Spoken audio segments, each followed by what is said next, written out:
You are listening to the Worlding Podcast, where we explore the relationship of how we are both shaping and being shaped by our surroundings.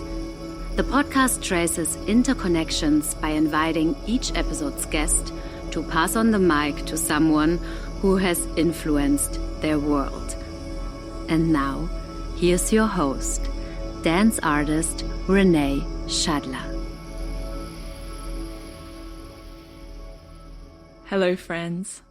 Today we continue our 10th series with my guest, Berlin-based curator and art mediator, Viviane Tabach. Today we will chat about the role of mediation in world making, focusing on Viviane's experience as a mediator at Documenta 15 in Kassel this year, and how through mediation one can facilitate a shift in perspective. Thanks so much for chatting with us today. Thank you, Renee, for the invitation. It's very nice to be here. You are the first art mediator on the show, so it's an exciting moment, and I would love it if you could begin by sharing with listeners what this role is and how you approach it. Yeah, sometimes people associate the role of mediation to mediation, for example, of conflicts, or the professional that works mediating group dynamics in companies. It's not my case. An art mediator works in art institutions, facilitating public programs in general. So tours, or as people call, but I don't like this term, guided tours, are maybe the most known formats. But art mediation can be a department in an institution and can develop workshops, lectures, residencies, and other formats.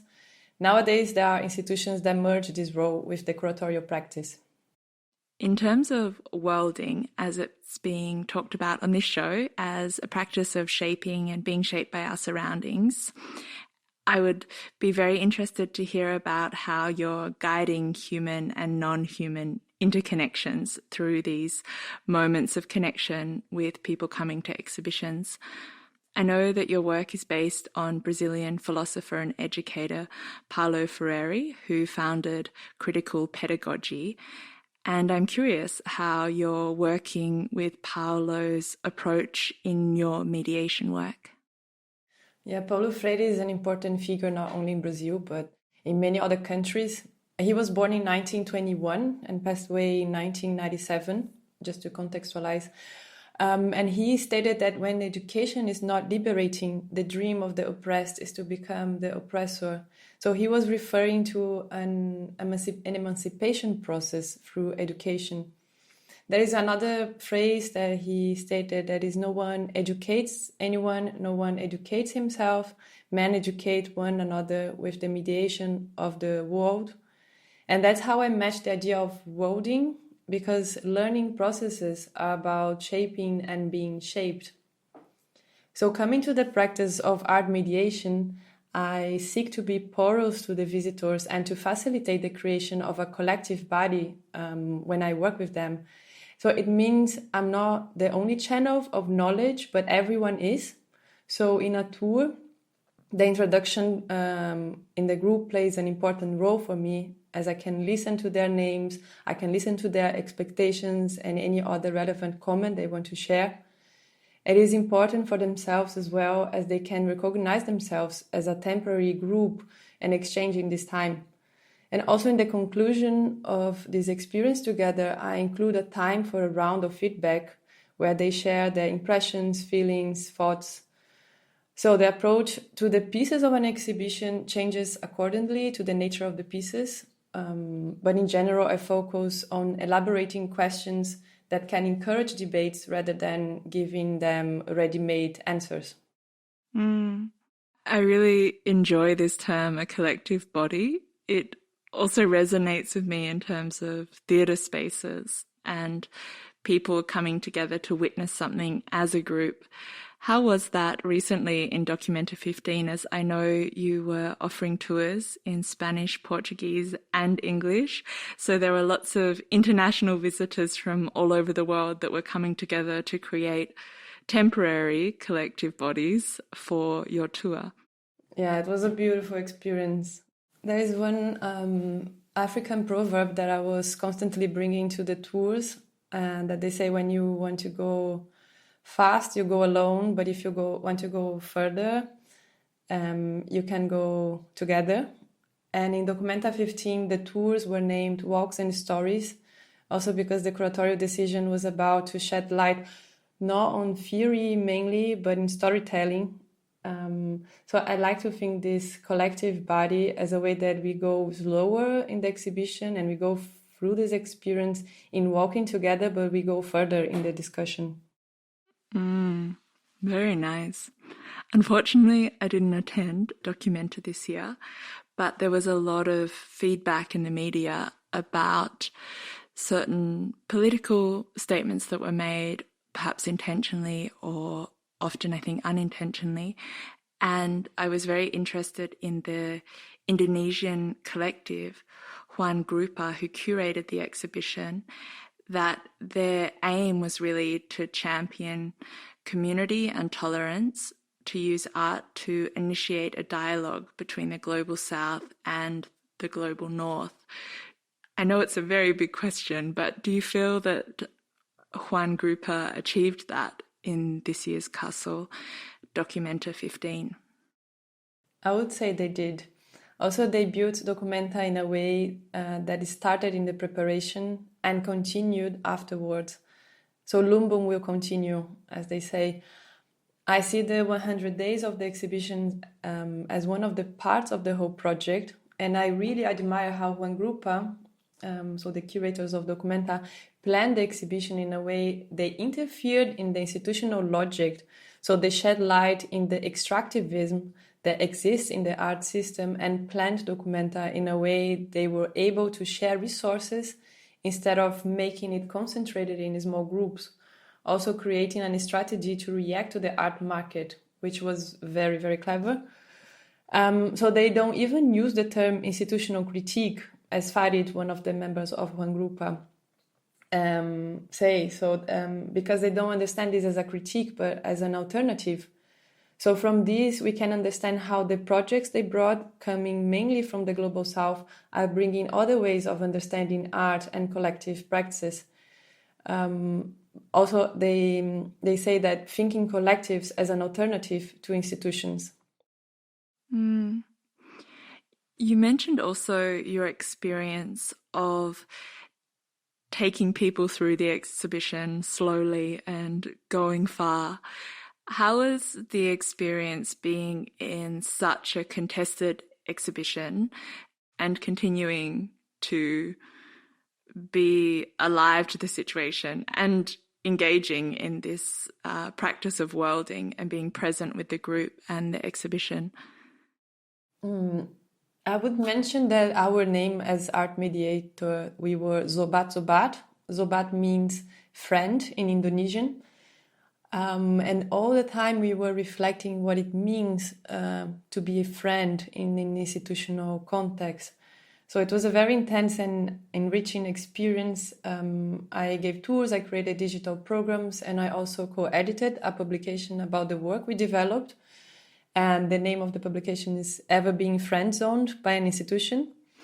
And I think this publication is a good example of how we reflect about what was happening there that was very ephemeral, and how we could, from this publication, have a memory of this experience. So this publication is composed of text, illustrations, and interviews made by us, the Zobat Zobat. And the content refers to the experience of learning with Juan Grupa, working in between the education department and the Documenta GmbH, that is the institution itself, and speaking to the visitors, locals, and artists. There is one question that for me is crucial in this publication and for my own practice. That is, in what ways does art mediation provide transparency of institutional structures and logics? And how does art mediation operate as institutional critique? Also, thinking about these many layers, because the mediator is this person in between so many layers, so in between the institution and the visitors, between the artists and the artworks and so on. So we also ask, in a context segmented by institutional layers, who can we be friends with? Because many Zobat Zobat then examined the conceptual shifts in Documenta 15 and shedding light on the discrepancy between Juan's group's curatorial intention of friend making and our reality of service providing. So I'm very happy with the result, because it was, again, this collective body working together to have this reflection. So I highly recommend the book. I just want to linger a little bit longer on this fine line between friend making and the sabat and the service providing, and the way we see this role of someone providing a service and creating a link between, in this situation, actually, a non-human object or painting or installation often, and the human visitors. How was it for you when you felt that expectation placed on you? Like, did you often also introduce the sabat and the concept at the beginning, or how was this framing of this concept to the visitors? Wow, this debate is quite big. I think many entrances happen, not only one approach. I would say that right in the introduction, I was telling them what Zobat means, because they were checking this on the website, and I was also sharing with them the title Walks and Stories, and see what they expect from this.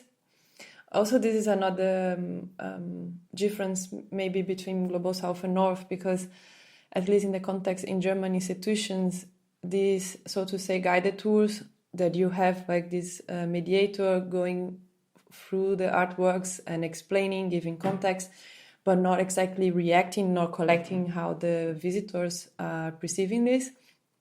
So this is kind of like the standard way of thinking about mediation. And my background is quite different, because I always elaborated mediation considering the dialogue we can establish in the tours.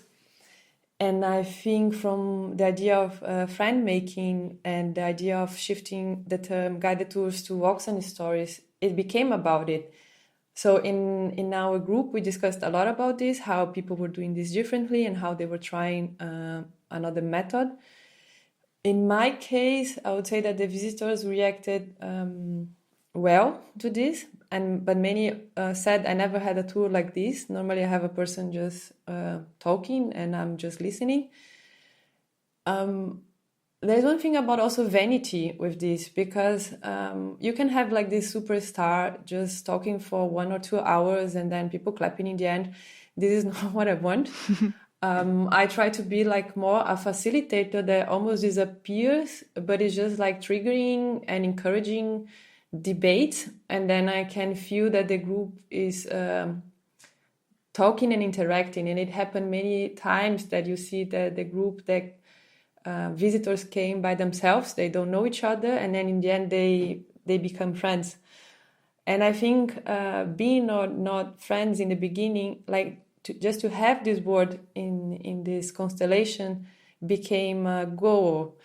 And I think it was very beautiful also with the Lumbung values, how we elaborated what it means to build trust in an institution, what it means to have a generosity in our relationships. So it was, it was a good experience to discuss about this. But one question that for me I couldn't ignore is what it means to become friends when you have to pay the ticket and you have to pay the tour. Yeah, it's true. Yeah, it makes me think about a time when I worked quite closely with a cultural theorist, Erin Manning, and she's been a big influence on my work. And I think it was one of our first encounters, and she invited me to kind of continue our process together by saying, help me think a question. And it was such a beautiful invitation, because it was really that, just like, let's think questions together, and then the questions will continue and create more questions. So I like that, this question making perhaps within the mediation. And I was also thinking when you were talking about this kind of tension between service providing and friend making, and obviously there is an exchange of money involved, that it would also create this situation where people participating would also view the art differently. And I mean that really in terms of this service providing. Like when I look at artworks, I often make a note of the artist, and I wouldn't say it's completely capitalist, but there is definitely this idea of the artist creating products, you know, and there's someone to look out for, and they're going to create a lot of value. And that I think is something that is almost invisible, actually. Like it's only now that you're talking about it that I really realize this connection to capitalism or connection to personal story, which is the approach that's being offered here. That's really, okay, where does this artist come from? What context are they working in? Like, how do we create this as a dialogue, also with the artwork, rather than thinking of the artwork as an item of value, which I really appreciate. I agree with you. And what you mentioned is exactly this contradiction that exists in art mediation, because normally it's a department that comes later. So you have the concept of an exhibition, you have many professionals already working on certain project, and when the mediation comes later, there is this high risk of becoming service providing, because also you are not reacting intellectually to that. You are just answering or serving specific content, which was more or less what happened in Documenta, because we started later. But then while the process is happening, if the institution assumes that it's really like service providing, the institutions flat all the experiences that are happening with the visitors. And because we are daily dealing with emotions, it's like a hurricane of things happening every day. And while I see in my experiences, when the institution assumes that it's art mediation and we have to discuss this every day and share the experiences and then shape this together, because then it comes not only this more emotional involvement with the exhibition, but also comes other technical situations. That is to say, look, this space is not working because of this or this, or there are many problems of accessibility. I would also love to hear a little bit about the exhibition, given that I couldn't attend and perhaps some listeners have also missed the opportunity now that it's closed. But what were your highlights? I know it's again very difficult, but can you perhaps choose 3 to share with us? There are many, but I could say Jatiwangi, Wajuku, Eriki Beltram, but I would share other 3 that I really like. One is INSTA, the Instituto de Artivismo Hannah Arendt, that was born out of an artistic action in Havana, Cuba in 2015 by the artist and activist Tania Bruguera. And for Documenta 15, Insta presented a counter-narrative of Cuban cultural history. It was super powerful, and they were changing the rooms every 10 days. So it was a huge program that happened during the 100 days, dealing with censorship, archive, access to memory, and so on. Another project that I was very touched is Project Artworks. They collaborate with people with complex support needs, families and circles of support, and their practice intersects art and care, responding to new divergence and its impact. So they challenge the paradigms of inclusion, and for me it was very important to have this project there, because I discussed with so many visitors that have never heard the word neurodiversity, and then from this we discussed what it means accessibility, what it means inclusion or not, and feeling belonging to the group or not. And finally, another project that I liked mainly because of the debates that came from this is Trampoline House. There is space in Denmark working with immigrants. And the discussions that I had with visitors that come from Europe I was wondering how they felt belonging or feeling more responsible for the social issues than in other contexts. So I think somehow I took this project as an entrance to reflect about our role in society. I also wonder from a kind of a personal place how it was for you to have so much content. Like even hearing these 3 artworks, they all have their own world and their own questions.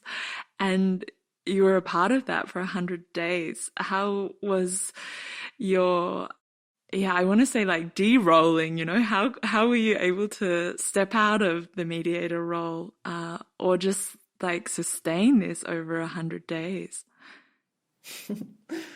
I understand this question. It's impossible to step out. Again, it was quite intense, and work never finishes. So there are always things to research, always things to check again, and this porosity to the visitors also brings so much from their impressions and their knowledge. So there is no way to step out, but I feel that I really enjoy this, because also it's not only about being overwhelmed by the content, but also about being surrounded by so many people every day and so many different people. But I really like it, and I think I'm even missing it. But I think I need some breaks in between, otherwise it's just too much. You actually have a really long history of mediating exhibitions, and I'd love to just step back a little bit to the 11th Berlin Biennale in 2020, where you were working on a tour that you called "When Was the Last Time You Changed Your Mind?" And just hearing a little bit about your practice and this idea of the collective body and integrating critical pedagogy, it sounds like a really vital question now, especially when these topics are coming forward. And we've been dealing with a lot of them also in the podcast around decolonization and different forms of racism. How was this tour in relation to the Sabat experience? I really like this focus tour that I developed. The focus tour, "When Was the Last Time You Changed Your Mind?" also became one of the cards in the educational tool that I developed with Barbara Campaner for this biennial. And for the tours, it was the first exhibition that opened during pandemic. So it was also my first time wearing masks, and it happened before having the vaccine. So it was quite challenging. We couldn't have so many visitors. There were restrictions about which room we could navigate or not. And this tour was a possibility for me to somehow encourage people to embody the other in a metaphor way, as we were having a physical distance and we were still rebuilding, well, let's say not rebuilding trust, but we were afraid of having the virus. So how could we concentrate in the space while we were living the pandemic? So the tour, "When Was the Last Time You Changed Your Mind?" was a way to reflect about this and check how we feel the change and how we host the space for the other. So the questions that come from this is it possible to practice listening when we have extreme points of view? Because sometimes a discussion about politics, religion, gender, and social and economic issues generates polarization, separating us more than uniting us. And I was questioning, how can we learn from each other in a respectful way? And when was the last time you changed your mind? Did someone influence your perspective? What was your opinion before and what is it now? And how did you see both sides? So for the focus tour, my proposal at the time was that the group was split in pairs, and then together they were sharing when was the last time they changed their mind. And then in the big group, each one was telling the partner's story in first person. So the idea is that you could feel the other's story as it belongs to you. And from this, I was trying to encourage them to practice like deep listening, and I could see how they took care of each other in really respecting every detail of the story. And I noticed how we were able to build this safe space where we were not feeling ashamed of saying, yeah, I was racist doing this, or I discriminated someone because of this and this. And it was very powerful because, especially in these times that the world is so polarized, I wonder if we are able to listen to each other and learn from this. I think also having this experience in the Berlin Biennale was an amazing foundation also to go into Documenta 15. I'm disappointed that I missed your tour, but I'm glad that we could get this short glimpse of it on the show. Also, as part of the podcast, I'm inviting guests to share a proposition that the listener can go through to embody your research. Is there a way you could talk us through this process of perhaps changing our mind? As the listeners might not be in pairs, I would suggest for you to take a moment to think of the last time you changed your mind. When you realized, for example, that you were discriminating someone, or even you were sustaining a hate speech that nowadays doesn't fit you anymore. How does it feel to remember your old thoughts? How could you retell that story, detaching from your own vanity about this story? Have you ever shared this with a friend? Is there something that blocks you from doing it? When do you feel you have a safe space to share your feelings and thoughts? Do you think you are able to hold this space also for someone else?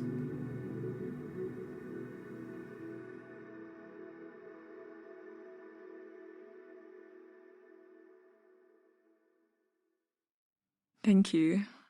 What really stays with me is also this idea of holding space for this sharing, which has really also been what this episode has been about, like how this mediation can take place and be really a place of worlding from multiple perspectives. So thank you so much for guiding us through one of your tours, perhaps not in person, but while we listen to you on our way through different worlds. Thank you, Renee. It was very nice to exchange with you. Mm-hmm. I'm also asking that guests pass on the microphone to someone to continue this conversation. Is there someone that you've lined up for episode 10.3? I would love to pass the microphone to Anna Farley. She is an autistic artist based in London. She works as a consultant and facilitating artist across the project Artworks that I mentioned previously, that was part of the Documenta. So I met her in the occasion of Documenta, and she facilitated a workshop for the mediators where we created labels to the artworks in a more visual language, and I learned a lot with her. Thank you so much. I'm so curious. And thank you also for contributing to the podcast. It's been a pleasure. Thank you. Congratulations for the work. It's quite beautiful. Have a nice day. Bye-bye.